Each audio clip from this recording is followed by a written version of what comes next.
Welcome to the Crystal Talk Show. This is Lauren Elizabeth speaking. Today's episode is starring Dr. Sophie Rose, a pharmaceutical scientist in the field of meth, and recovering addict Peter Dolphinsbridge. Let's first talk about what meth actually is and how the harmful effects of it. Dr. Rose. Thank you. I'm Dr. Sophia Rose. After graduating from Yale University, I became invested in the topic of drugs, both medical and recreational. Recreational meth is a powerful, highly addictive drug that affects the nervous system. The feeling itself creates a happy feeling, but after a while it ends up destroying your nervous system if used improperly. So now, we know the history of meth. We know the history of meth. But what are the symptoms? One of the most prominent symptoms of drug abuse with meth includes a sudden loss of interest in previously loved things. Facial tics, jerky movements, extreme loss of weight, reduced appetite, and paranoia are just one of the most common symptoms. Make sure to look out for these indicators in people you may suspect are doing drugs. Thank you so much for this information. But I just have to ask, how did this start? Where did meth originate from, and why is it used in this way? Thank you for asking. Meth had first come from a Japanese chemist in 1893 to be originally used for healing narcolepsy, asthma, and weight loss to keep the soldiers in World War II awake. Both sides had used it for their soldiers. After the war, meth was outlawed in 1970, but its use is increasing. Many people got high off this drug, and it's becoming very popular in the West. Thank you so much for your time, Dr. Rose. We appreciate you coming in here and telling us about meth. Now let's pass the microphone on to Pete Dolphinsbridge, a recovering meth addict. Welcome to the Crystal Talk Show, Pete. Miss Emily, we're in the front hall for you to take our picture. Thank you. Hello, my name is Pete Doofenshmirtz, and I'm a recovered drug addict. Drug addiction is a slippery slope, and it's very important to stop before it gets very bad. And if you see a family member or a loved one struggling with drug addiction, it is important to speak up about it and get them the help they need. For me, that didn't happen. For me, like many others, it started off small and worked its way up to a much less manageable dependency to methamphetamine. As a teenager, I began using pot, and I ignored all the warnings I got about it being a gateway drug, and I abused it thinking I would be different. However, I experimented with harder drugs, my favorite being meth. I began using it more and more often because of the way it made me feel happy, and I got to the point where I could not be happy without it. I experienced all the nasty side effects, including meth mouth and scabbed skin, and I was heavily addicted.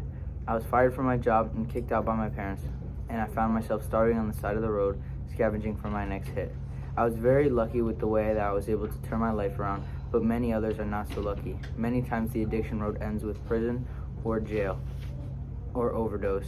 The best way to prevent this is by never starting at all and get help when you really need it. Wow, thank you so much for telling us your story. Wow, thank you so much for telling us your story. I'm sure it touched many hearts. Now then, the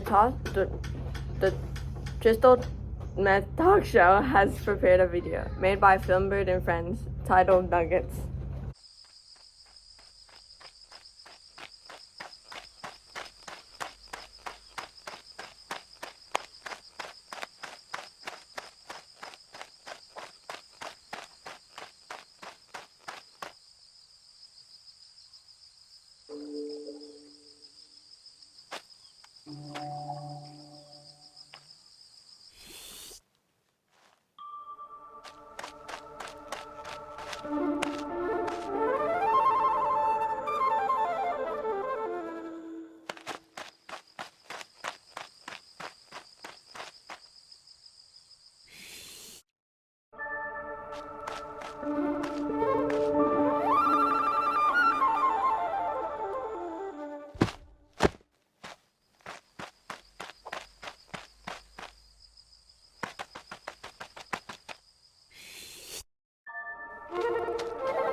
Make sure you stay safe and stay tuned for the next episode of Crystal Talk Show.